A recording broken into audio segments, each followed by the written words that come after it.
ഞാൻ മരിച്ചു. എന്റെ ഈ ശരീരത്തിലെ അവയവങ്ങൾ ഇത്ര മണിക്കൂറിനുള്ളിൽ എടുത്താൽ മറ്റൊരാൾക്ക് പാകമാണത്. കണ്ണു കൊടുക്കാം, കരൾ കൊടുക്കാം, ഹൃദയം കൊടുക്കാം. ഞാൻ ഈ ശരീരമായിരുന്നു എങ്കിൽ ഞാൻ മരിക്കുന്നതോടുകൂടി ഈ ശരീരത്തിൽ ഒരു അവയവവും മറ്റൊരാൾക്ക് പ്രവർത്തിക്കാൻ പാകമായിട്ട് കൊടുക്കാൻ പറ്റില്ലായിരുന്നു. പക്ഷെ ഞാൻ ഈ ശരീരമല്ല, ആയതുകൊണ്ട് ഞാൻ ആത്മാവാണ് എന്ന ബോധ്യം അർജുനനുണ്ടാക്കി. ഇതൊരു സെൽഫ് ഗോളായല്ലോ രാജേഷ് ഏട്ടാ.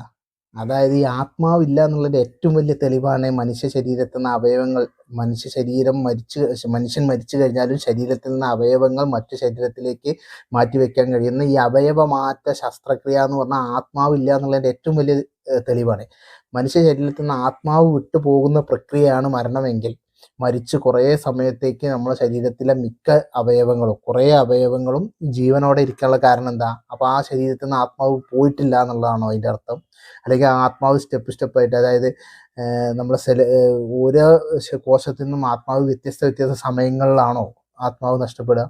ഇനി അത് മാത്രമല്ല, അങ്ങനെ ആത്മാവ് പോയിട്ടില്ല എന്നുണ്ടെങ്കിൽ ഇപ്പം നിങ്ങൾ ഈ വീഡിയോയിൽ പറയുന്ന പോലെ തന്നെ ഹൃദയത്തിൽ ആത്മാവ് നിൽക്കുന്നതുകൊണ്ടാണ് ആ ഹൃദയത്തിന് ജീവനുള്ളതെങ്കിൽ ഒരാളുടെ ശരീരത്തിൽ നിന്ന് ഹൃദയം മാറ്റി മറ്റൊരാളുടെ ശരീരത്തിലേക്ക് വെക്കുമ്പോൾ ആ ഹൃദയത്തിൽ ഈ ആദ്യം ഹൃദയത്തിൻ്റെ ഉണ്ടായിരുന്ന ആളുടെ, അതായത് ഹൃദയത്തിൻ്റെ ഉടമയുടെ ആത്മാവാണ് ഉണ്ടാവുക.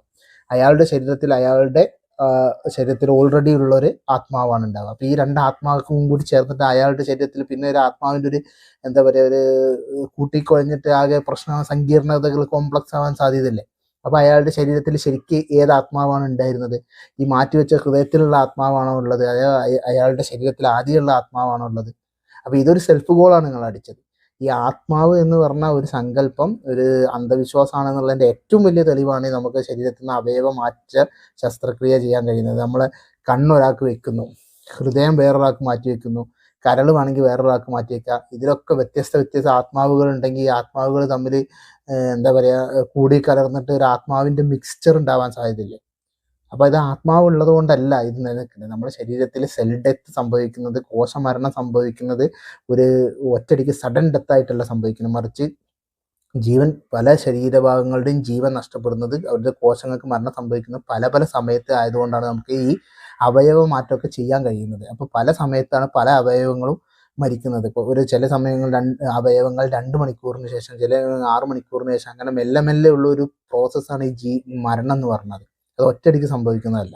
അപ്പോൾ ഒരാൾ റിക്കവർ ചെയ്യാൻ പറ്റാത്ത രീതിയിൽ അയാൾക്ക് മരണം സംഭവിക്കുമ്പോഴാണ് നമ്മളത് ക്ലിനിക്കൽ ഡെത്ത് ആയിട്ട് മരിച്ചു എന്നുള്ളത് ഡോക്ടർമാർ വിധി എഴുതുക. ആ മരിച്ചു എന്ന് വിധി എഴുതുന്ന സമയത്ത്, അതായത് അയാൾക്ക് ജീവിതത്തിലേക്ക് തിരിച്ച് റിക്കവറി ഇല്ല എന്ന് പറയുമ്പോഴും അയാളുടെ ശരീരത്തിലെ പല അവയവങ്ങളും പ്രവർത്തന സജ്ജമായിരിക്കും. ആ അവയവങ്ങളാണ് മറ്റൊരാളെ ശരീരത്തിലേക്ക് നമുക്ക് മാറ്റി വെച്ചിട്ട് അയാൾക്ക് ജീവൻ നൽകാൻ കഴിയുന്നത്.